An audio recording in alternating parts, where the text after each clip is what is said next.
সকলকে জানাই happy new year. 1 জানুয়ারিতে আমি চলে গিয়েছিলাম বিড়লা মন্দিরে, কিন্তু যাওয়ার পথে গাড়িতে লিক হয়ে যায় এবং তারপর রাস্তায় গাড়ি দাঁড় করিয়ে লিক সারাই করতে হয়। গিয়ে দেখি মন্দির তখনও খোলেনি, কিন্তু মন্দির দর্শনের জন্য বিশাল বড় লাইন পড়েছে।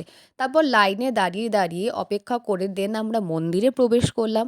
প্রায় 5 বছর পরে আবার আমি বিড়লা মন্দির দর্শন করতে আসলাম। এই পথ ধরে যখনই যাই বাইরে থেকে মন্দির দর্শন করেই চলে যেতে হয়। বছরের প্রথম দিন, তাই ভাবলাম যে আজকের দিনেই বিড়লা মন্দিরটা আরেকবার রিভিজিট করা যাক। এখানে তো গিয়ে দেখি প্রচণ্ড ভিড়, প্রচণ্ড ভিড়ের মধ্যেই মন্দিরে ঢুকতে হয়েছিল এবং লাস্টলি আমি এই রাধা মাধবকে দেখতে পাই।